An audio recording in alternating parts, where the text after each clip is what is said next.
Olá, eu sou Isabela Muniz, sou coordenadora do Fundamental 1 da Escola Vereda Moca e hoje eu vou bater um papo com vocês. Bom, eu acho que o maior desafio da alfabetização, quando a gente olha para crianças de 6 anos adentrando a escola, é de fato entender que cada criança tem o seu tempo, o seu nível de desenvolvimento, as suas vivências familiares, e acredito que o professor dentro de sala de aula, quando ele lida com todas essas questões, essas diferenciações, essas peculiaridades de cada aluno, isso acaba sendo um grande desafio. E acredito que é isso, Nós, como educadores, compreender que cada criança tem o seu nível de desenvolvimento, o seu tempo, e as famílias também entenderem que cada criança é uma criança com as suas vivências, com as suas possibilidades, e respeitar isso, levar isso em consideração é super necessário. Então, eu vou dar um exemplo muito claro para vocês, para a gente conseguir pensar junto.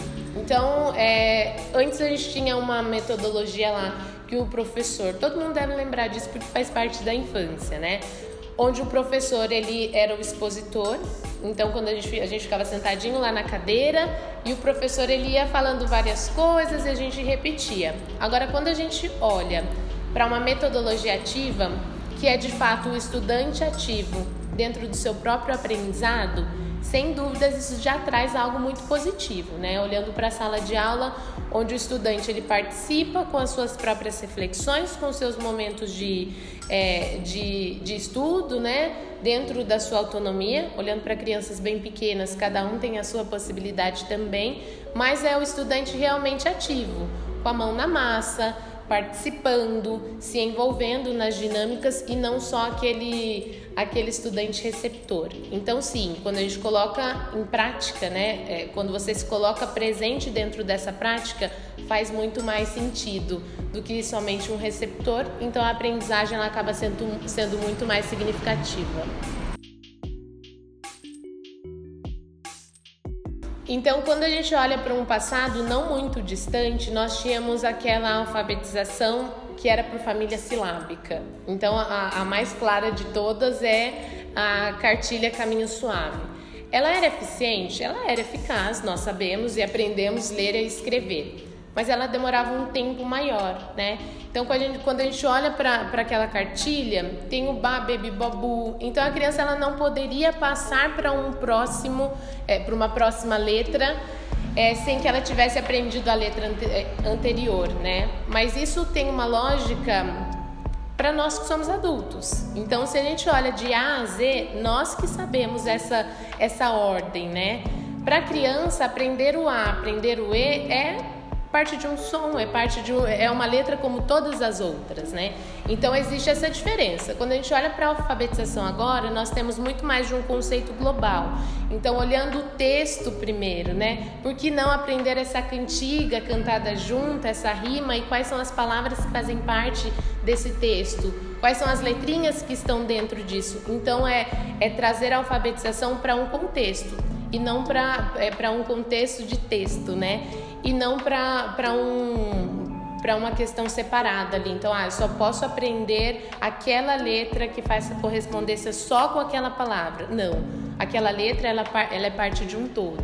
Então, tem essa grande diferenciação. Antes nós tínhamos essa alfabetização mais pausada, segmentada, e agora a gente tem mais um contexto global. Não que não tenha feito sentido, Não que as pessoas não tenham aprendido, mas agora a gente leva em consideração muitas outras coisas, além somente daquela segmentação silabária. Então, é muito do que eu falei para vocês na questão anterior. Quando a gente olha a metodologia ativa, é um estudante de fato ativo, participante, trazendo suas ideias, colocando a mão na massa. Então, um exemplo que a gente tem, dos nossos estudantes de primeiro ano, quando tem um determinado assunto novo, a professora ela não vai simplesmente trazer esse assunto para as crianças e as crianças, vão ali escutar e depois fazer a questão do livro, Não, é o contrário. Então, a professora primeiro ela levanta as hipóteses, ela pergunta para o estudante o que ele de fato sabe sobre aquilo, se já ouviu falar, Um sabe, outro não, já tem essa troca, então eles já estão ativos nesse momento. E depois, por meio disso, a professora traz as possibilidades. Então a gente tem em alguns momentos dentro das salas lá do primeiro ano grupos produtivos, então aqueles grupos que as crianças estão na mesma proximidade ali de hipótese silábica, que podem se desenvolver juntas. Em outro momento, já um pouco mais misto, aquela criança que está bem no início da alfabetização com aquele que já tem um certo desenvolvimento, sentam juntos para contribuir uns com os outros. Então acredito que são essas muitas estratégias de alfabetização, porque a alfabetização ela não é única, né? Cada criança tem a sua forma de aprender e na alfabetização também. A gente pega a potencialidade daquele estudante e desenvolve por meio de determinadas perspectivas e estratégias. É aquilo, né? Decorar a gente aprende? Ou será que passado um tempo a gente já esquece? Então pode ser que a gente aprenda. Então, vou aprender primeiro a família do B, né? Pode ser que sim, mas essa família do B, colocada em um contexto que seja real para mim, vai fazer muito mais sentido. Então essa aprendizagem ela vai ser mais significativa. É isso, né? O decorar ele pode fazer sentido em algumas partes para algumas crianças que têm mais facilidade em decorar.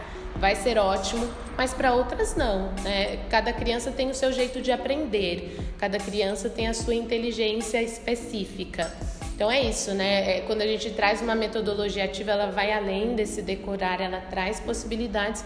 Aquele que consegue decorar com facilidade vai ser essa estratégia que ele vai utilizar por ele mesmo, e aquele que é, por exemplo, um estudante que tem uma visualização melhor, um ouvir melhor, né?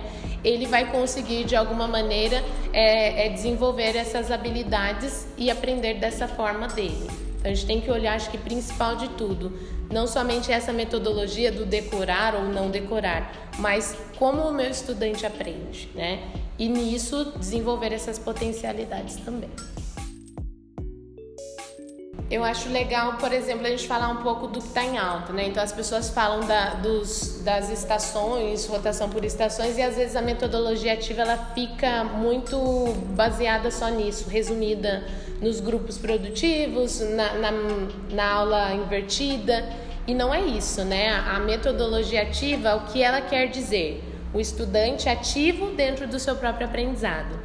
Todas essas outras formas, né? Seja a sala de aula invertida, a rotação por estações, né? O problem-based learning, por exemplo, todas essas possibilidades, elas são meios para que o estudante seja ativo, né? Então, elas são as metodologias ativas, mas o que é principal?